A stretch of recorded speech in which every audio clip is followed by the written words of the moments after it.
ידיד נפשי, הרב הגאון, רבי שאול שליט"א.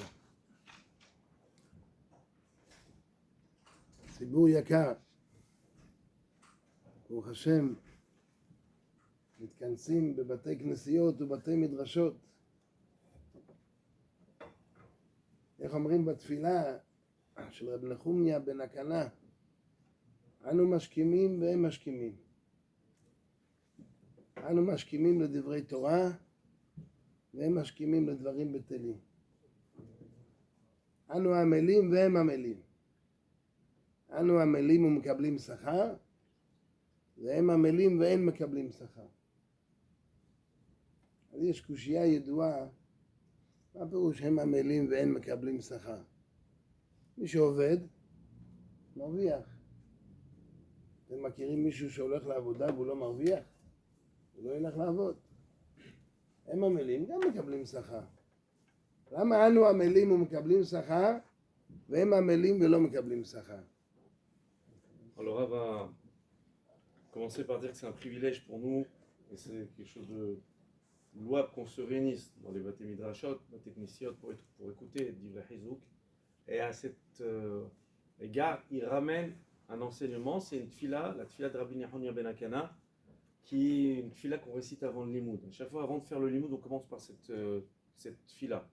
Et dans cette tfila, on fait un comparatif entre nous et ceux qui nous entourent, les nations qui nous entourent. On dit que nous, on se lève et eux, ils se lèvent. Que nous, on se lève. Comment j'ai oublié le nom de la tfila, hein? Oui, non, nous, on se lève et eux aussi, ils se lèvent. Nous, on se lève. C'est quoi la suite de Maïm Cherk? Nous, on se lève. Eux, ils se lèvent. Nous, on se fatigue et eux, ils se fatiguent. Nous, on se fatigue, on reçoit une récompense. Et eux, ils se fatiguent, ils ne vont pas recevoir de récompense. Alors là, se lève une question qui est la suivante. Mais si quelqu'un se fatigue, si quelqu'un il se lève, il va au travail de leur côté, comment est-ce qu'on peut dire qu'il ne reçoit pas de récompense? J'ai vu quelqu'un qui va travailler pour rien, c'est sûr qu'il y a une récompense. Donc qu'est-ce que c'est dire qu'on dit que nous, on se fatigue et on reçoit une récompense, et eux, ils se fatiguent et ils ne reçoivent pas de récompense? De quoi il s'agit? השבוע יהיה פרשת קורח. אצלנו בארץ ישראל כבר היה, אבל פה יהיה פרשת קורח. קורח זה סיפור מאוד מעניין. המדרש מספר שקורח אסף 250 איש, כמו שכתוב בפסוק, והוא הלביש את כולם טליתות שכולם תכלת. הוא בא לפני משה, כל הבגד היה תכלת. יש מצווה בציצית, צריך, היום אין לנו כל כך תכלת, יש יחידים ששמים. היה בתוך הפתילים של הציצית, פעם היו שמים בציצית, החוט שהיה מקיף, היה מתכלת. בא קורח ואומר למשה רבינו, 250 איש הלבישו טליתות, כל הטלית תכלת. ואומרים למשה רבינו, תגיד לי, משה רבינו, הטלית הזאת חייבת בציצית או לא? אמר משה רבינו, בטח חייבת בציצית. התחילו לצחוק עליו. אמרו לו, אם יש ציצית שכל הציצית לבן, ורק חוט אחד של תכלת כבר פותר אותו, אז אם כל הציצית תכלת, למה צריך עוד חוט אחד של תכלת? ככה הם באו למשה רבינו. לכאורה, אפשר להבין, הם באו עם טענה יפה. מה היה הבעיה בקורח באמת? הרי תכלת, כתוב בתורה ששמים תכלת, אומר רש"י במקום, תכלת דומה לים, ים דומה לרקיע, רקיע דומה לכיסא הכבוד. מי שרואה תכלת הוא נזכר.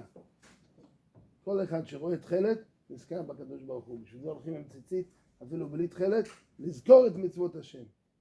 נו, אז אם יש כולו תכלת, מה הבעיה? Alors le Rav a ramené qu'en Eretz Israël, ils ont déjà lu Parashat Korach, mais on va le lire cette semaine. C'est que dans le Parashat de cette semaine, c'est Korach qui mène une révolte contre Moshe Rabbeinu, et il s'accompagne de 250 acolytes qui vont aller vers Moshe Rabbeinu, et il y a une espèce de mise en scène que fait Korach. il va faire revêtir à ces 250 personnes un talit qui est intégralement bleu, bleu azur.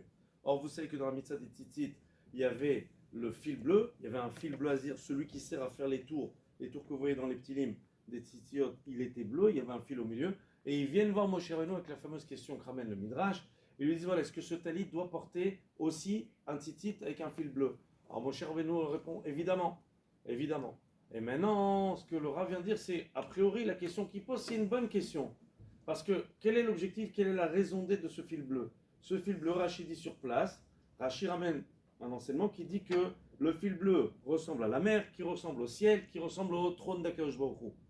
Donc, ce fil bleu, c'est un moyen mémotechnique pour se rappeler, pour faire ce cheminement. Donc, si déjà, avec le fil, j'arrive à faire le cheminement, si j'ai un talit qui est entièrement bleu, évidemment que je vais me rappeler de la mer, du ciel et du trône d'Akadosh Baruch Hu. Donc, finalement, ce qu'ils disent, c'est une vraie question.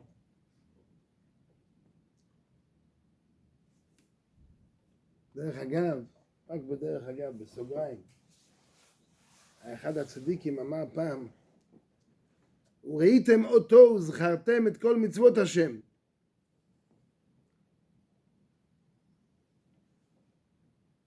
אנחנו רואים את הציצית.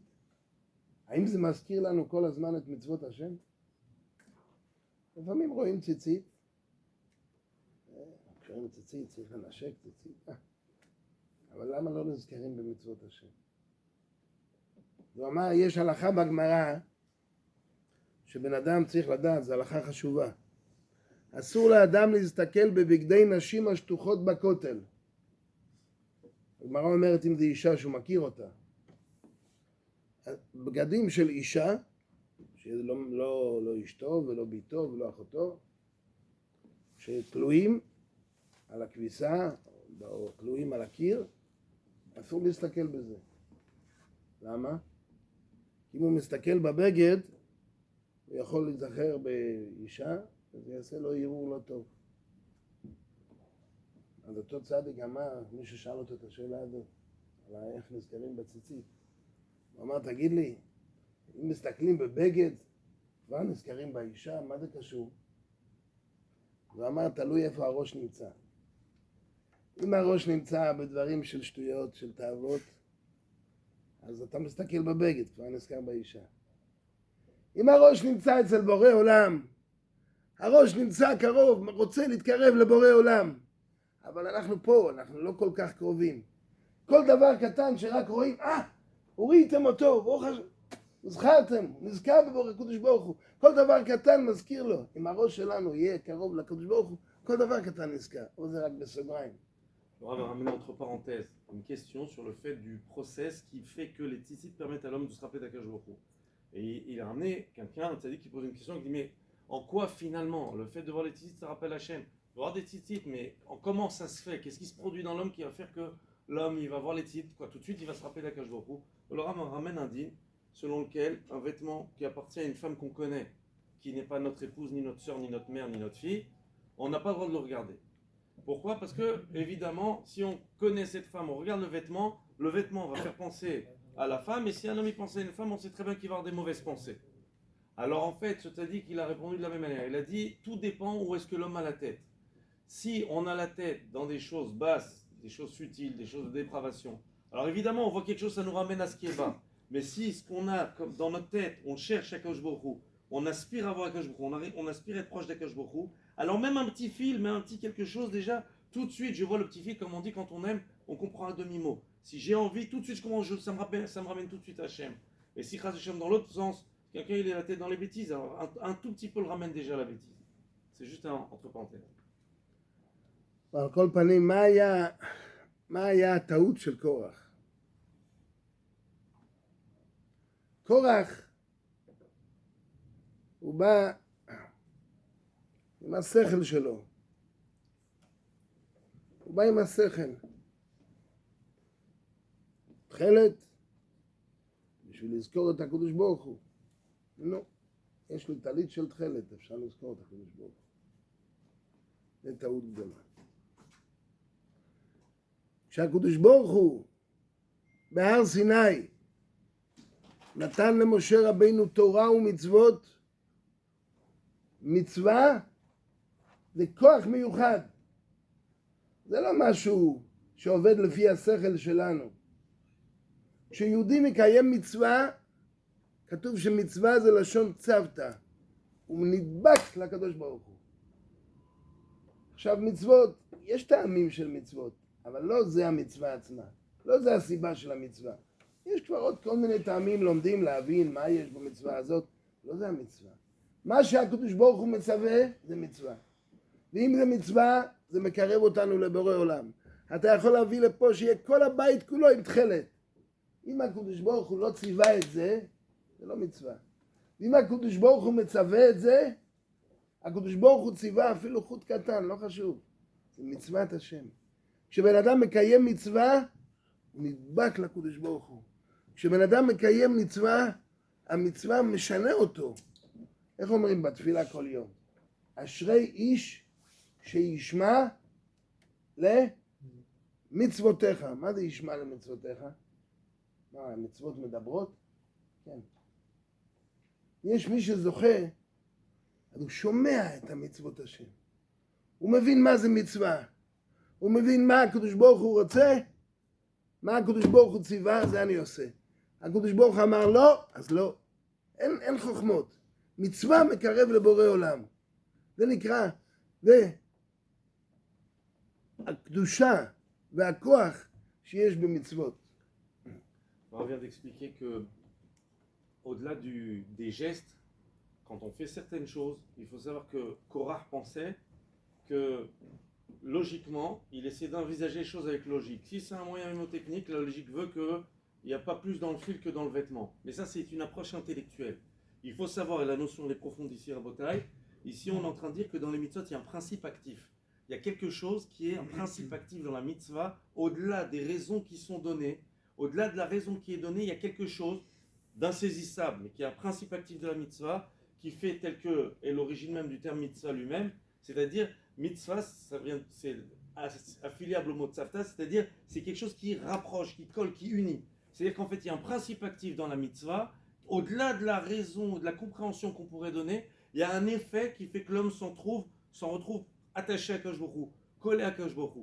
C'est-à-dire que lorsqu'un homme fait une mitzvah, il faut savoir, même si tu ne comprends pas, eh ben, de toute façon, il y a quelque chose qui se produit en toi. Ça, c'est une approche où on a compris qu'il y a un principe actif dans la mitzvah. Et on est en train de dire la même chose, Ashri, Sheshma, les mitzvotecha. Heureux l'homme qui écoute les mitzvot, le Rav demande, mais est-ce qu'une mitzvah, ça parle?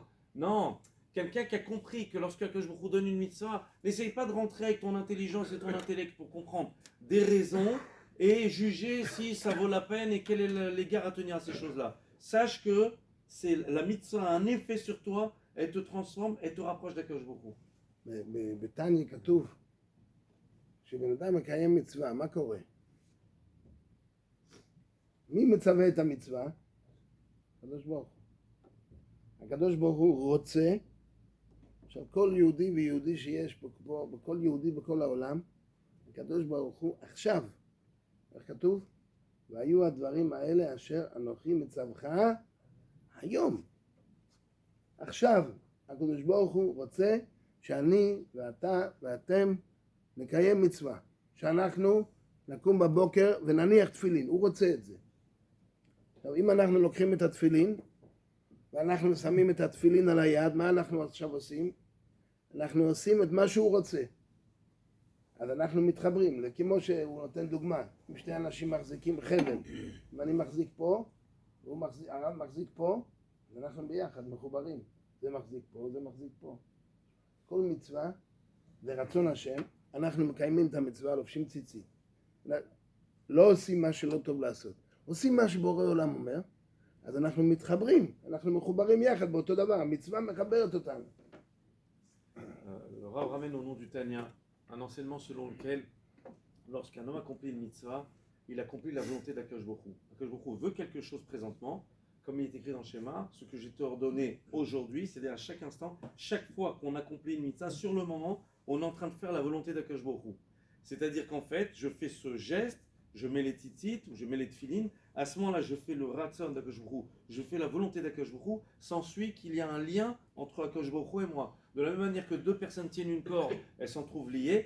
De la même manière, quand je suis en train de faire ce geste qui est la volonté d'Hachem, c'est notre façon à nous de nous unir et d'être attachés à Akadosh Baruch Hu.